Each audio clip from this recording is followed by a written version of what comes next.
You've probably seen one of these, a Lego brick. But have you ever wondered how it all started and why it's called Lego? Actually, the name is much older than this plastic brick. Are you curious? Let me tell you how it all began. Many years ago, there was a skilled and hard-working carpenter named Ole Kirk Christensen. Ole was a respected carpenter with his own company, but times were hard, so he didn't have much money and had to dismiss his last worker.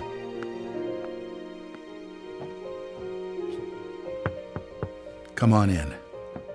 I've closed down the workshop and packed my things. Thank you. I suppose I'd better write you a paycheck.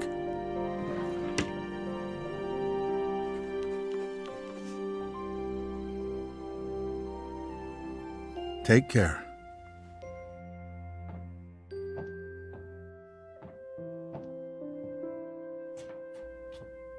Well, that was the last one. I just didn't imagine that it would come to this. I know. It's hard to understand. But at least now it can't get much worse. But it did get worse. Shortly after, Ole lost his wife. But Ole was a special person. He wasn't the type that gave up.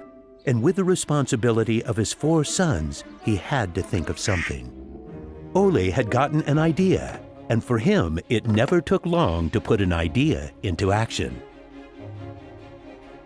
Ole's little invention made his boys so happy that he thought maybe he should start making toys. Ole decided to give it a try. Luckily, he had saved up a lot of wood from the carpentry production. He could now use it to make toys. Time passed by, and even though Ole was a skilled carpenter and had a good eye for quality and detail, sales were very slow. Luckily, one of his sons, Gottfried, started helping out his dad after school. Together, they just barely managed to keep up the production. Eventually, word began to spread that wooden toys of the finest quality were being made in the little workshop in Billund.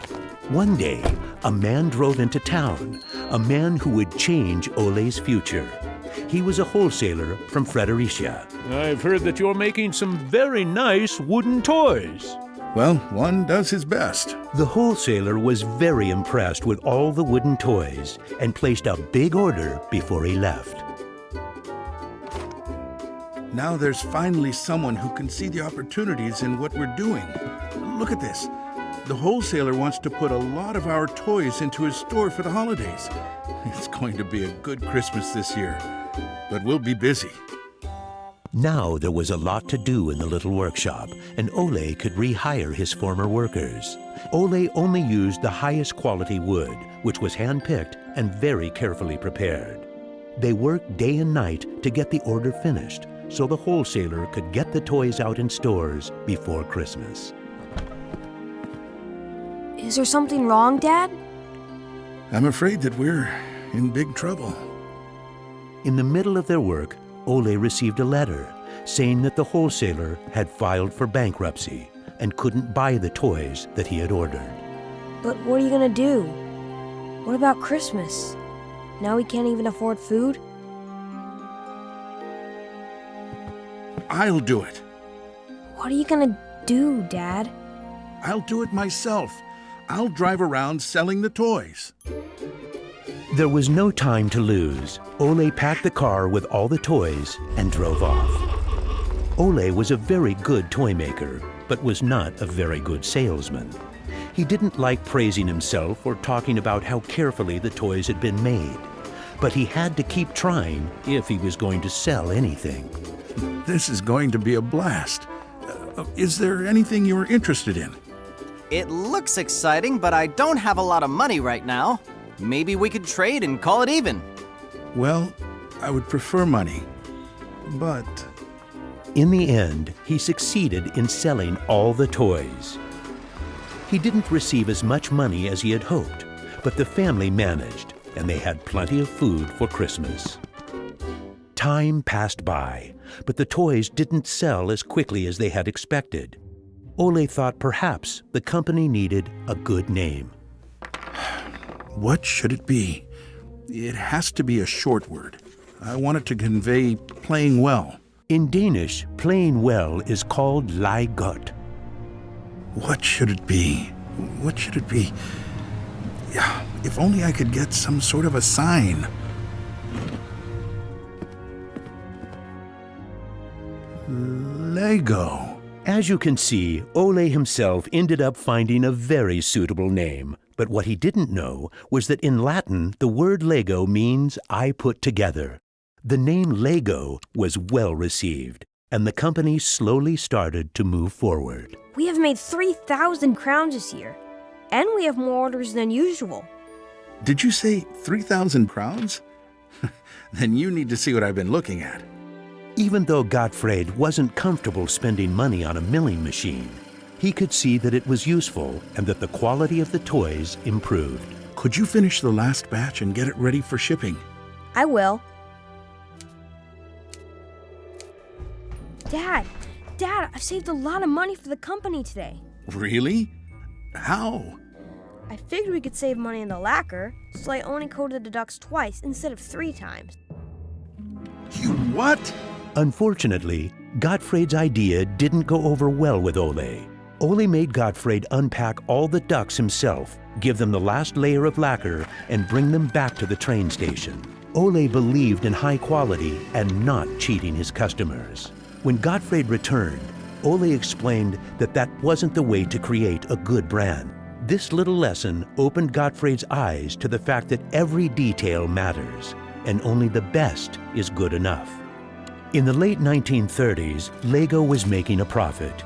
Even when the Second World War broke out, they tried to make the best out of a difficult time.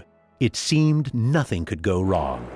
But a stormy night in 1942 changed their luck.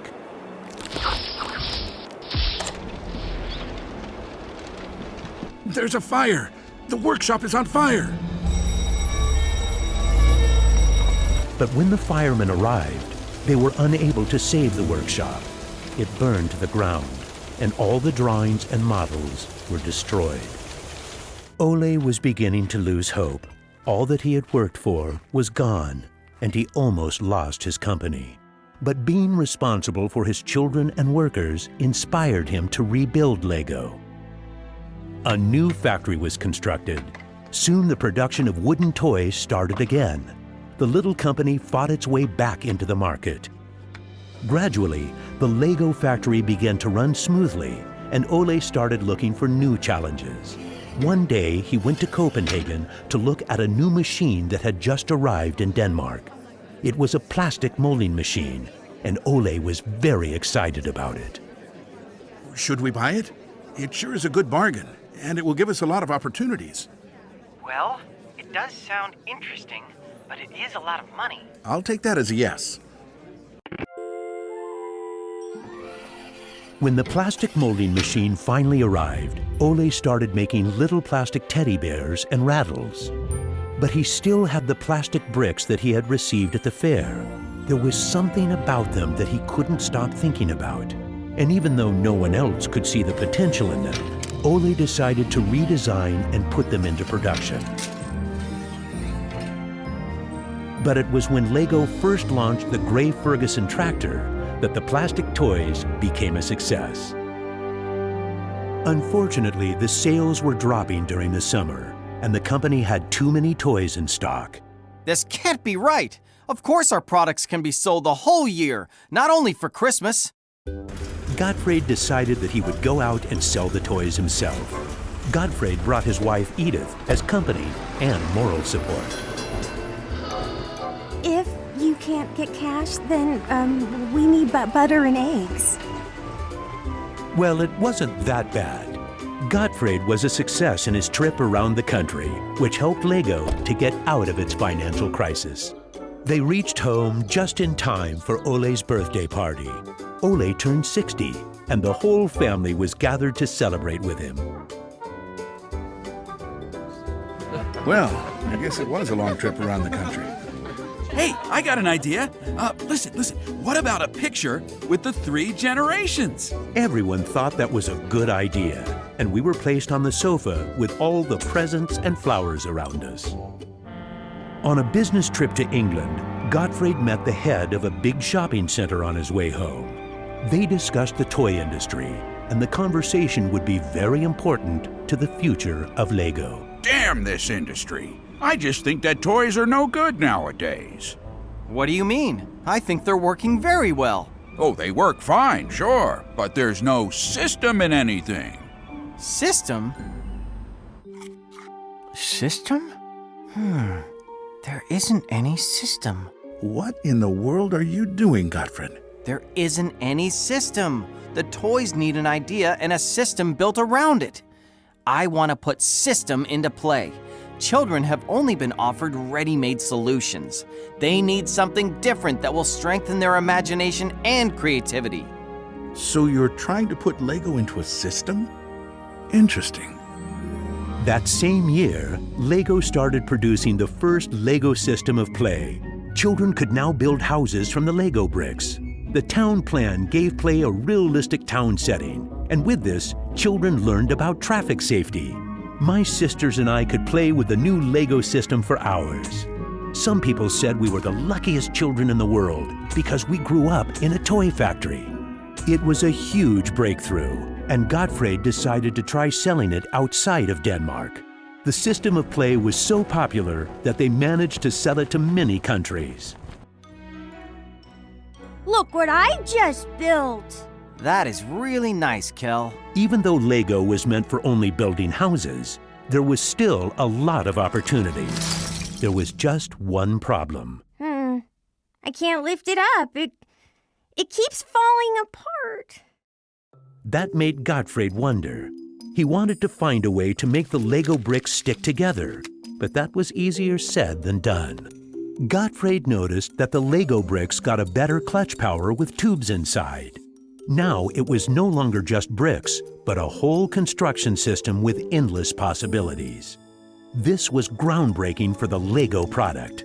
With a child's imagination, Lego could be anything in the world, over and over again. The imagination is the limit. Look, Dad! Now I can build everything! Unfortunately, Ole never got to see how successful the little brick actually became. Gottfried was left on his own, and he had to go through another fire at Lego that destroyed most of the wood production. Just like his father, Gottfried knew that he had to try to get the best out of any situation and never give up. Gottfried took the hard times with his head held high. As sales grew, the company also got bigger. He had to think ahead, and he decided not to resume the production of wooden toys and to only focus on the Lego system. It turned out to be a great decision. Many new models were built, and Lego got stronger in the toy industry. Sir, which one of these do you think is the best? That one. Even though it got busier at Lego, Gottfried still had bigger plans. Now he wanted to build an airport, so it would be easier to sell his toys to the whole world. Like father, like son. It didn't take long to put his idea into action. Only 3 years later, Billund Airport was opened. The many guests and business connections who visited the company always wanted to see the modeling department. Gradually, it got so crowded that it was hard for the employees to keep up their work. I think we better wait a while. Gottfried could see that something had to be done. He needed a bigger place to display the Lego models. I don't want to interrupt, so I'll just put this package of our new Lego train on the table. Just put it there. Train? The idea grew quickly from an exhibition room to an amusement park. And then we could have a tower so you could look over the whole park from above, the whole town. It will be a land made out of Lego. Legoland! Well, it looks interesting, but how many visitors are you actually counting on? Well, I guess, 200, 300,000? 300,000! Even though it sounded like a lot, my dad was actually pretty far off the mark. There were 600,000 guests the very first year. My family and I were there to greet the guests. We've kept up this tradition ever since.